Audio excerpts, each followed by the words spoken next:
Hey everybody, Mungo Dark Matter here, and today I thought I'd tell you what I really think about the Captain Marvel movie.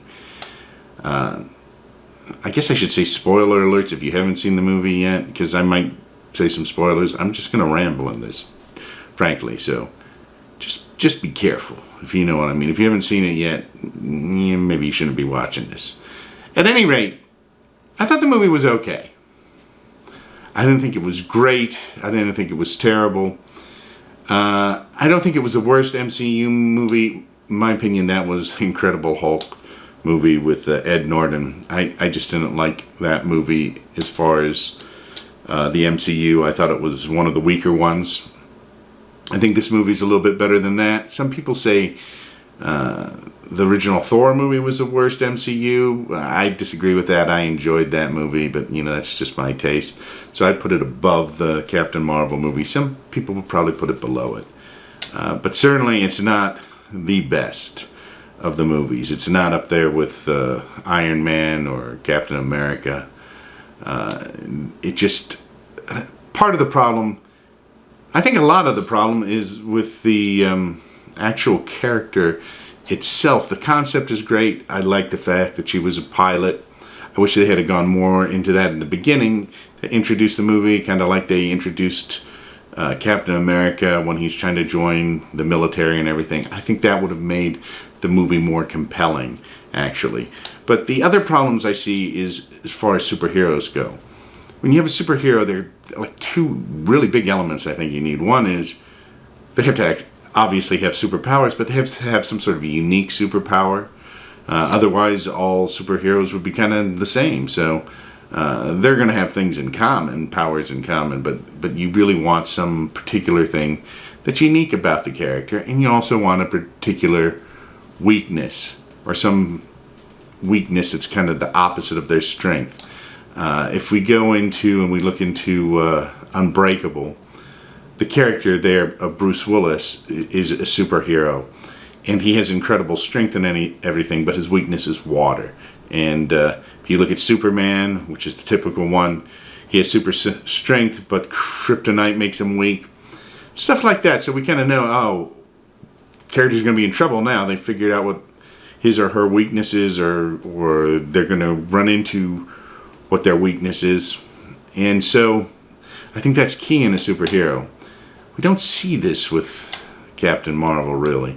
Now, to give them credit, the character is not like overwhelming as far as a superhero. Like when she gets in a fight, there are points where she seems to be in a bit of trouble. She gets pushed back or hit hard, and it doesn't look like she's totally invulnerable. But then again, there's no specific vulnerability that she has. I mean, other than being knocked aside.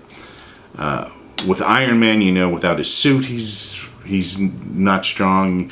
With Captain America, he's not impervious to bullets. That's why he carries the shield. So he has weaknesses too. Technically, he can and does get hurt sometimes. And the other characters have their weaknesses. With Hulk is kind of an odd character in the fact that the Hulk actually has no weaknesses, but he is out of control at times, or at various times through various movies. So the Hulk does have kind of limitations and weaknesses as well. But Captain America, I would have no idea if I were a supervillain how to fight her. In fact, it kind of seems arbitrary. It's like it's pretty much like if anybody is in a fight, sometimes you're winning the fight, sometimes you're losing the fight. That's the type of thing she is, which is very similar to like Captain America when he's fighting some superhuman or whatever. He's going back and forth, and the fight is interesting because you think, well, maybe he could lose this time. So that's one thing. I think we need a specific weakness for the character.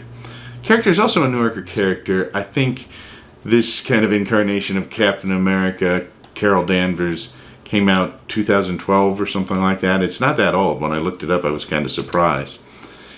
And so I don't think the character has as much development as a lot of the other characters who've been around a long time. Like Captain America has been around since the 40s. I think Iron Man appeared in the 60s, maybe. I'm not sure about that. He may be even older than that. So those characters are much older. A lot of them appeared in the 40s and the 60s, or in those time periods, or in between those time periods later. But at least many more years ago than Captain Marvel has. So the history isn't there, and I think one of the great things about comics that really brings a lot of people in is they remember reading them as a kid, or seeing cartoons of them as a kid or whatever. And so when you have a character that's so new, you don't have as many people who remember her when they were kids, and so it doesn't have the same effect on a lot of people. So I think that's a big disadvantage to the character. Now, the other problem that I see with the character is I'm not really sure what superpower she has. You know what I'm saying? I can't define it. I can say, like, about Captain America, oh, the thing about him is he had the super serum, and so he's really strong and he's really fast. I can say about Iron Man, well, he built this suit, and it makes him really strong, and it makes him able to fly, and then he can shoot kind of these beams out of his hands and stuff. Those are kind of obvious. With Captain Marvel, her powers, I mean, I can define her powers, but they seem kind of generic. She can fly. Okay, cool. A lot of superheroes can fly. Some can't. It's cool power to have, but it's not unique per se. Some have it, some don't, but it's not like she's the only one that has that power. And then she can shoot these, I don't know if they're flames, or that's part of the problem. I don't know if it's cosmic power. What she's shooting at? She's shooting rays out of her hands, or fireballs, or I don't know what. Like with Thor, I know it's thunder, it's lightning. With Captain Marvel, I'm not really sure what it's supposed to be. It's some sort of power. That's kind of obvious to me. But it's kind of like, well, that's, it's almost a little vaporous, if you know what I mean. It doesn't, it's not as concrete. The other thing is, I'm not even sure, I was thinking about this, I'm not even sure if she has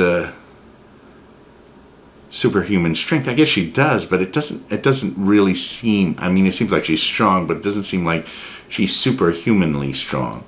Because she is fighting other people at times who can't really be as strong as a superhero. They're not really superheroes. And so it seems like, well, kind of, is she superhuman strength or not? That's kind of a little bit vague. We don't really know how strong she is. She's got to be fairly strong physically, but it doesn't seem like she's overwhelmingly strong, except when she uses this power that emanates from her hands. Which is some sort of cosmic power, I guess, as I was saying. So I don't really know. So there's nothing, it's almost like she's a generic superhero. The thing that's really neat about the character, she was a Air Force pilot. I think we should have delved deeper in that and her origins in that, because I think that's really a cool factor. And it seems to me it needs a hook. The character needs a hook. And, like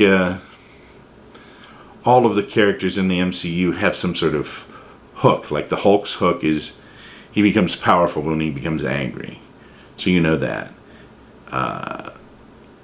Iron Man becomes powerful when he gets into the suit. And so that becomes an interesting thing, because the suit gives him his power. So if he can't get to the suit for some reason, or if he loses the suit, then he's just a regular person.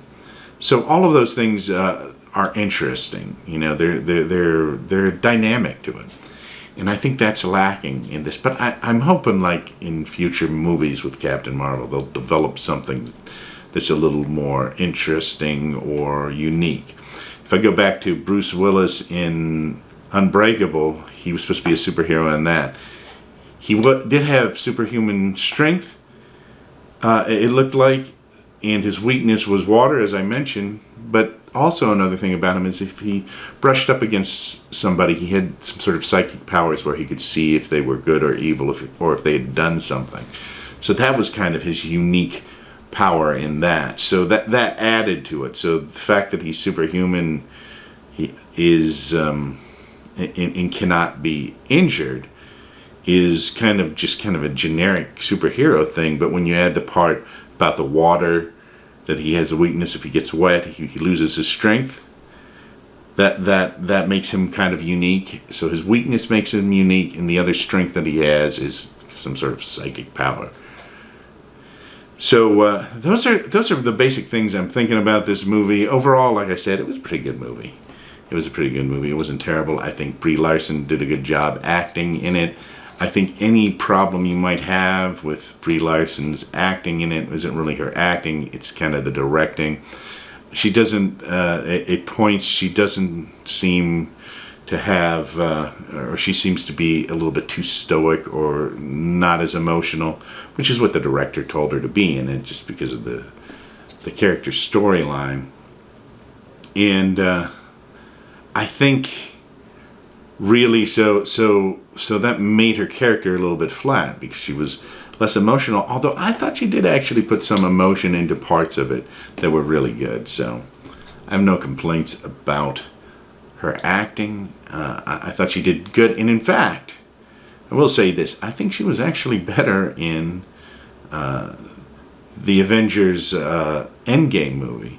I thought she was really good in that, and I'd like to, and that was the first appearance of her character, really, because she filmed that before she filmed the Captain Marvel movie. So if the character is a little more like Captain Marvel in the Endgame in future movies, I think it will be better, and I think maybe she will be, and I think part of that is because this is later in the character, but it's kind of weird. The character hasn't really been developed, but it seems a little better developed in the Endgame to me, the way they did it. I mean, I thought she had more of a personality in Endgame. Not that she did in Captain Marvel, but I thought it showed through a little bit better somehow.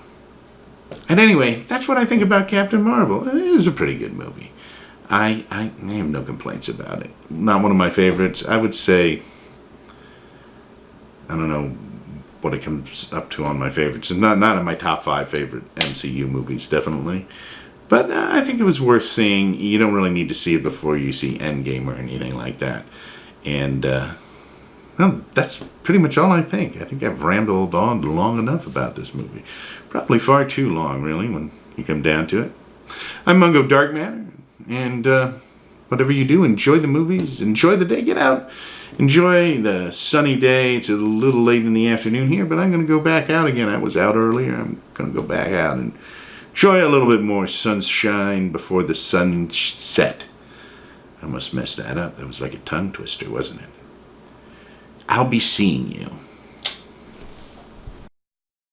Don't forget to like, share, and subscribe.